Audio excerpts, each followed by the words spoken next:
Hello guys, അപ്പോൾ ഇന്നൊരു നല്ല അടിപൊളി ചക്ക ഷേക്ക് ഉണ്ടാക്കിയോളൂ ഗൈസ്. ഇപ്പോൾ എല്ലാവർക്കും ചക്ക അവൈലബിലിറ്റി ഉണ്ടാകും, കാരണം ഇപ്പം ചക്കയുടെ സീസൺ ആണല്ലോ. അപ്പോൾ എല്ലാവരുടെ വീട്ടിലും എന്തായാലും ചക്ക ഉണ്ടാവും. ഒരു കവർ പാല് മേടിച്ചാൽ മതി, നമുക്ക് അടിപൊളി ചക്ക ഷേക്ക് ഉണ്ടാക്കാം.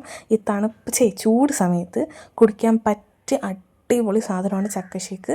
നമുക്കെങ്ങനെ ഉണ്ടാക്കണമെന്ന് നോക്കാം. ആദ്യം തന്നെ നല്ല കട്ടപ്പാല് നന്നായിട്ട് ഇടിച്ചെടുക്കുക. പിന്നെ ഞങ്ങൾ ചക്ക ഓൾറെഡി ഇന്നലെ എടുത്ത് വെച്ചതായതുകൊണ്ട് അത് ജസ്റ്റ് ഒന്ന് ഫ്രീസ് ചെയ്തെടുത്തു.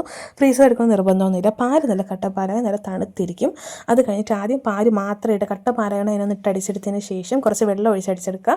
അതിനുശേഷം ചക്ക കുറച്ചായിട്ട് ഇട്ടതിന് ശേഷം അടിച്ചെടുക്കുക. പിന്നെയും കുറച്ചായിട്ട് അടിച്ചെടുക്കുക. അങ്ങനെ ഓരോ സെറ്റായിട്ട് അടിച്ചെടുത്ത് കഴിഞ്ഞാൽ നല്ല തരിയായിട്ട് എന്ന് വെച്ചാൽ നല്ല രീതിയിൽ അടിഞ്ഞ് കിട്ടും.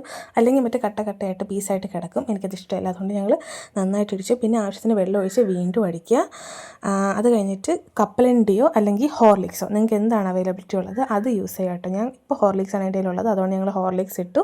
അത് കഴിഞ്ഞിട്ട് കുറച്ച് പോർഷൻ എടുത്ത് മാറ്റിയായിരുന്നു, കാരണം നിറഞ്ഞു പോയിട്ട് ഞങ്ങൾ മാറ്റിയതാണ്. പിന്നെ പഞ്ചസാര ഇടുക. പഞ്ചസാര ഇസ് ആൻ ഇമ്പോർട്ടൻറ്റ് തിങ്. പഞ്ചസാര വേണമല്ലോ, അപ്പോൾ നിങ്ങളുടെ മധുരത്തിനനുസരിച്ചുള്ള പഞ്ചസാര ഇടുക. ഇവിടെ ഞങ്ങളിപ്പോൾ 3 സ്പൂൺ പഞ്ചസാര എടുത്തേക്കുന്നത്. ഇത് ഞങ്ങളുടെ ഫാമിലിക്ക് മൊത്തത്തിന് ഉണ്ടാക്കിയതാണ്. അപ്പോൾ ഞങ്ങളിവിടെ 3 സ്പൂൺ പഞ്ചസാര, കാരണം ചക്കയ്ക്ക് ഓൾറെഡി നല്ല മധുരം ഉണ്ടാവും, അതിനനുസരിച്ച് എടുക്കുക കേട്ടോ. പിന്നെ ഞങ്ങൾ നേരത്തെ മാറ്റി വെച്ചതിൻ്റെ കൂടെ ഇപ്പോൾ പഞ്ചസാരയിട്ട് അടിച്ചെടുത്തിട്ട് നന്നായിട്ടൊന്ന് മിക്സ് ചെയ്തെടുത്തു. പിന്നെ ആവശ്യത്തിന് വെള്ളം ഒഴിച്ച് നിങ്ങളുടെ രീതിക്ക് അടിച്ചെടുക്കണേ. അപ്പോൾ ഇങ്ങനെയാണ് നമ്മുടെ ചക്ക ഷേക്ക് ഉണ്ടാക്കുന്നത്. നമുക്ക് 2 ഗ്ലാസ്സിലേക്ക് ഒഴിച്ച് മാറ്റാം.